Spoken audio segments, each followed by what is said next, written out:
হলো যে এটা এমন নিম্ন পর্যায়ে নেমে গেছে রাজনৈতিক বিষয়াদি, যেটা আলোচনার যোগ্যতাই রাখে না, আলোচনার বিষয়বস্তুই নয়, এত হালকা পর্যায়ে চলে গেছে।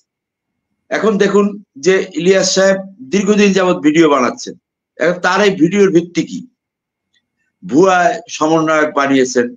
তা এটা কি সম্ভব? আর এটা সম্ভব হলেই বা কি করার আছে? তিনি কি বলতে চান? তিনি কি দেশে আছেন? তিনি কিভাবে সংগ্রহ করেন? তিনি কিভাবে, এই প্রশ্নগুলি আসবে। তারপর সমন্বয়কদের মধ্যে একজন বলেছেন যে সেটা এখন যারা গিয়েছেন তারা বলবেন যে তারা সমন্বয়ক না।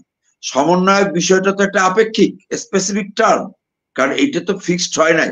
এটা পরবর্তীকালে সমন্বয়ক হিসেবে, এখন এক সময় ছিল আওয়ামী লীগের বাংলাদেশ, এক সময় ছিল অভি, নিরু, বাবলু, ইলিয়াস আলী, রতন, পাগলা শহীদের বাংলাদেশ, এখন আবার হয়েছে সমন্বয়কদের বাংলাদেশ। এখন সমন্বয়কের সংখ্যা কত? আমি একটা কথা পরশ ভাসানী সাহেব হয়তো মনে আছে, প্রায় বলতাম যে বেগম খালেদা জিয়ার উপদেষ্টা কতজন? 200-র উপরে। তো এইগুলি কি? এগুলি এখন সমন্বয়কের সংখ্যা কত তা তো একটা নির্ধারণ করতে হবে। এখন সমন্বয়ক, আমি সমন্বয়ক, সে সমন্বয়ক, সে, এখন এইটা আগে নির্ধারিত হোক যে সমন্বয়কের সংখ্যা কত, এবং একটা সমন্বয়ক শব্দের সাংবিধানিক অর্থ কি, সেটা কতজন থাকতে পারে, কতজন হওয়া উচিত, বা কি পরিমাণ হওয়া উচিত, বা আদৌ একজন হওয়া উচিত কিনা, এ সমস্ত আলোচনার বিষয়।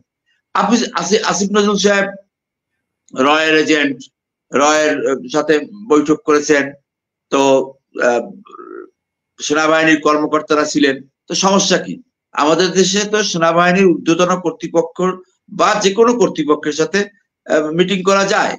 আবার ভারতীয় এমবেসিতে গেলেই রয়্যাল এজেন্ট হয়ে যায়, আবার হতেও পারে। তো এটা তো আমাদের দেশে অহরহ চলছে। বিভিন্ন রাজনৈতিক নেতৃবৃন্দ বিভিন্ন দূতাবাসে যাচ্ছে, বা দূতাবাসের পলিটিক্যাল কনসুলার বা অন্যান্য কনসুলাররা তাদের বাসায় আসে লাঞ্চ ডিনারে। সেদিক থেকে আসিফ নজরুল কেন পারবে না? এখন আমি এর কোনো সুরাহা খুঁজে পাই না। এখন ভিডিওতে ইলিয়াস সাহেব বলেছেন, সেখানে অস্পষ্টতা আছে। এই যে সমন্বয়ক সাহেব বলেছেন, সেখানে অস্পষ্টতা আছে। কোনো কিছু নির্দিষ্ট করে বলা হচ্ছে না। এবং হলেই বা লাভ কি? যদি নির্দিষ্ট করে বলা হয় তাহলেই বা লাভ কি? তাহলে কি এই যে আন্দোলন বা পট পরিবর্তনটাকে ধূসর করা হচ্ছে? অর্থাৎ আমরা সবাই ব্যস্ত কেউ একে অন্যকে ধূসর করতে, ম্লান করতে। এবং এই মেলান করার এই শব্দটাই অতীতে ছিল যে কাদা ছোড়াছড়ির রাজনীতির মধ্যে আছি। এখন সেটা একটা মানে কাদা, মানে জল কেলি আছে না, একটা রাজা রানীরা আগে জল কেলি খেলতো স্নানের আগে, তো এখন আমরা একটা কাদা কেলির মধ্যে আছি।